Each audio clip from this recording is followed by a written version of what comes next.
Nous avons dit qu'on ne modifie pas manuellement tel que nous avions écrit le code, mais pour pouvoir modifier le contenu d'une page web, on utilise deux éléments. Parmi les deux éléments, le premier c'est l'élément insert. Ici, l'élément insert va nous permettre d'ajouter.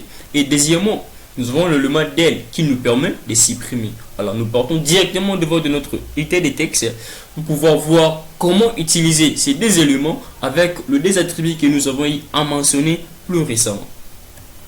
Alors, pour pouvoir insérer de nouvelles informations dans un code, dans un document HTML, on utilise l'élément insert.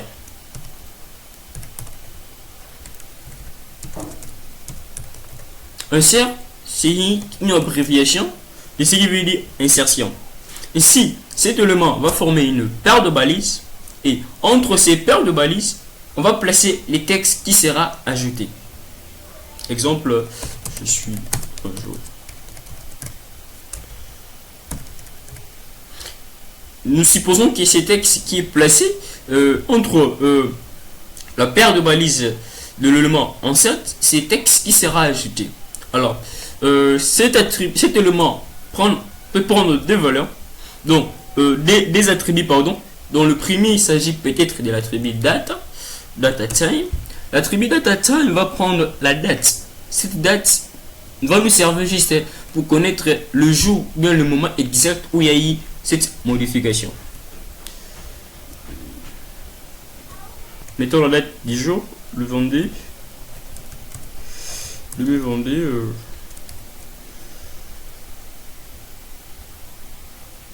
19 33.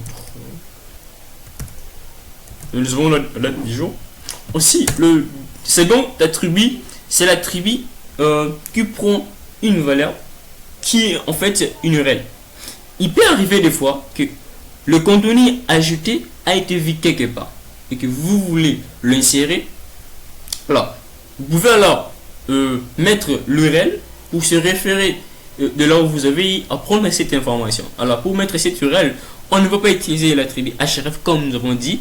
Là, ça a été juste pour emmener à la compréhension. Mais cette fois-ci, on va utiliser l'attribut site.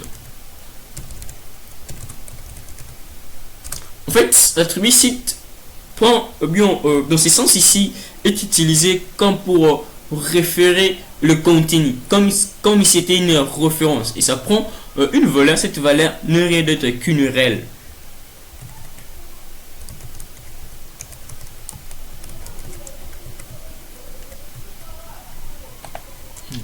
On actualise notre document HTML.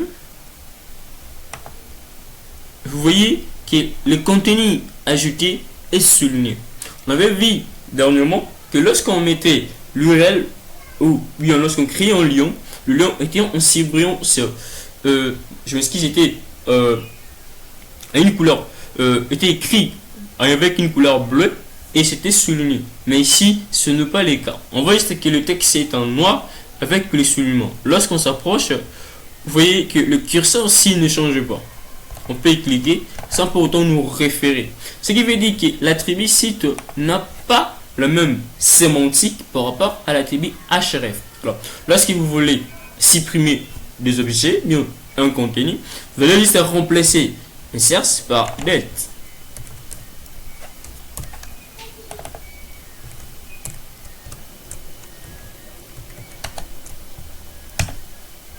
Et vous voyez que le contenu est barré, ce qui veut dire que ce contenu a été supprimé. Alors, lorsque vous voulez supprimer, on sous-entend que le contenu à supprimer se trouve déjà dans le document. Alors, pour pouvoir supprimer ce contenu-là, il suffit de le placer entre la paire de balises de l'élément del. Alors, pour cela, on se retrouve très prochainement pour un nouvel chapitre. Ce chapitre sera un peu long et très utile. Il s'agit de l'intégration des objets dans un document HTML.